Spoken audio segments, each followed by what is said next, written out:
Well, I gather there was another rather unique feature of your radio shows, the presidential phone call. Yeah, that was how I got in trouble in high school. If you impersonate a person to themselves, they don't know you're doing an impersonation. And so I used to impersonate some of the teachers.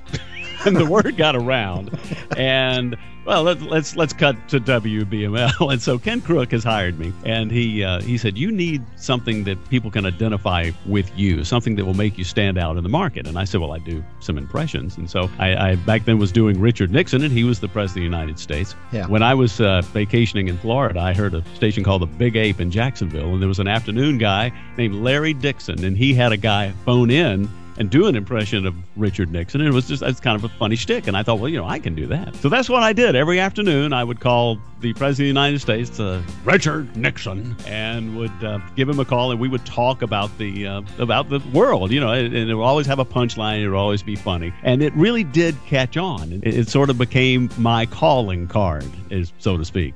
Well, we have one of those clips right now, and let's just have a listen. Yeah, I'll be calling my lawyer. Thank you.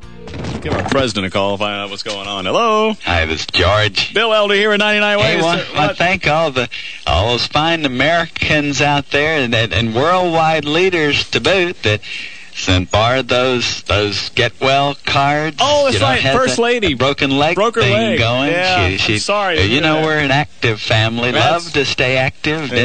Kennebunkport got right. A little sled riding, a little broken leg going on there, but wants to thank She's okay. all the American people for their concern. Good. Their sympathy, love that sympathy that's going on for the first lady.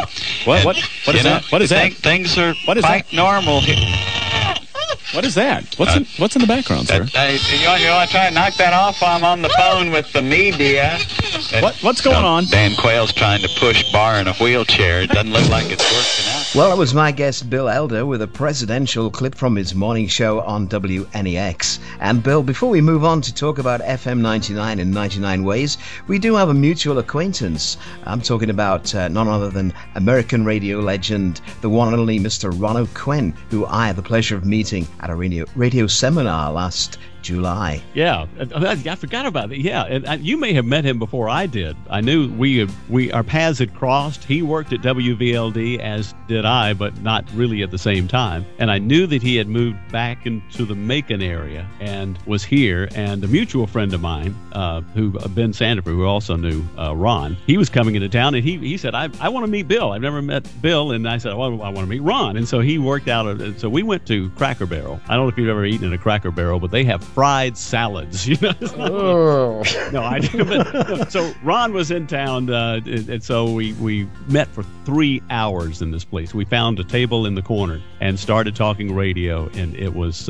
just amazing. And so Ron was swinging Radio England, and he told stories of that experience, but also became good friends with the Beatles, which was an amazing story to hear him tell. But just a legendary guy, and a very humble, to have done everything that he's done and to have been so successful in the business as down to earth and friendly a guy as you'd ever, as you well know. Yeah, great guy. Well, many of the listeners over here will remember Ron O'Quinn as one of the boss jocks on Swinging Radio England. And of course, at the time, we were in the middle of the pirate radio era, with various ships out at sea beaming music into Britain. Ron, who worked at WFUN Miami, was one of several DJs who came over to join the pirates. And I wondered, was that something you might have considered doing, had the opportunity arisen? No.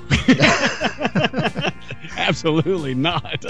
I would, now I would. It would be great fun, but I think that's what made Ron different. Is he was visionary in that way. He told the story of how he got the job. Yeah. And the guy that was building the boat went to WFUN. The guy was from Texas, and he went to WFUN, and while Ron was on the air, and he said, I want to speak to Ron O'Quinn, and the receptionist said, you can't talk to him until he's off the air. And so he got the telephone number, called the guy, and they basically had a meal, and he said, okay, I'm in. And so to have that that sort of vision and say, I'm with you. Yeah, let's go do it. So hats off to Ron and his amazing vision, because it really did.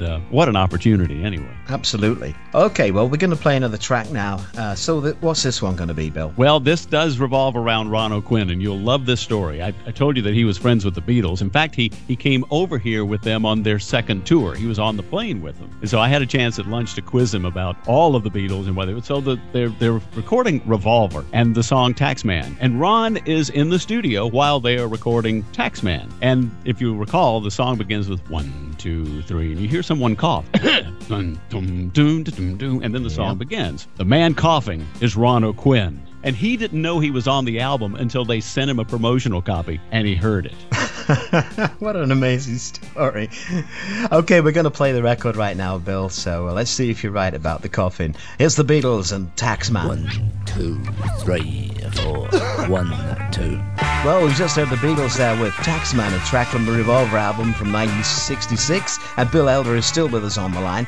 Bill, you ended up at FM 99, which became 99 Ways, and in its day the station was a market leader in terms of audience ratings. So tell us a little about FM 99 and 99 Ways, and how after being there for a number of years you eventually got to the point where you felt you wanted to stop. Yeah, it was the most rewarding experience that I ever had, and it was with it was sort of like moving up the ladder, and it was a 100,000 watt station that covered half the state of Georgia, and was rock and roll, and it played current music, and it was really where I loved being for 18 years, and was for the most part a wonderful experience. It was the kind of place that they hired the best people that they could, and it was considered the top of the market. Amazingly enough, if you'll recall, it was owned by WMAZ, which was the station that fired me from my first job. And here's a little interesting story. The guy that was the program director when I came to do mornings on the FM was the same guy that had to fire me from the AM.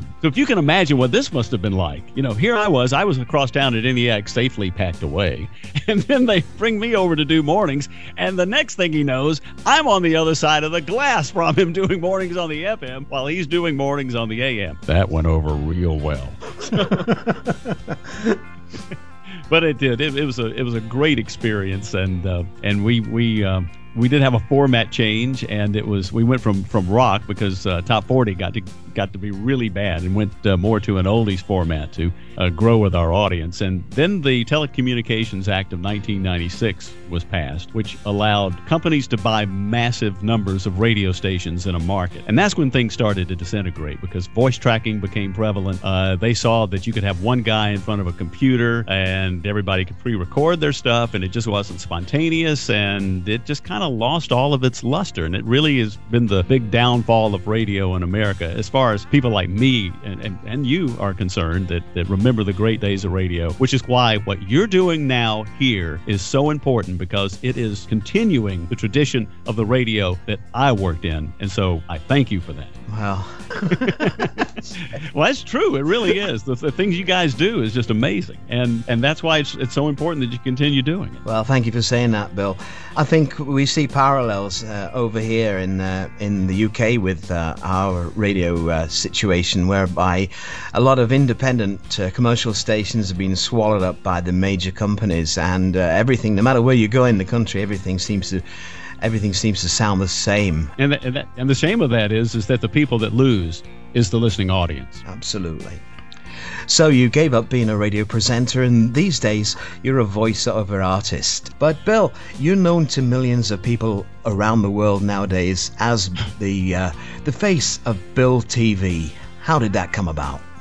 Well, I have England to thank for that. My British friends.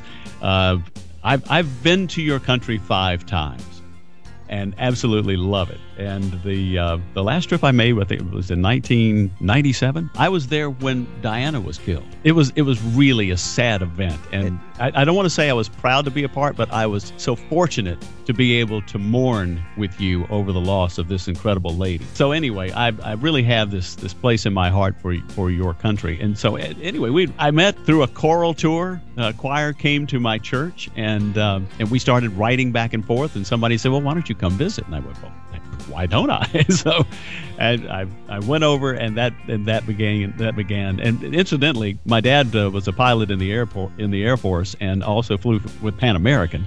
And England was also his favorite country, so it's sort of heredity that I share that love. But that's how literally it began. I started making videotapes to send to my friends over there of some different things that were going on over here.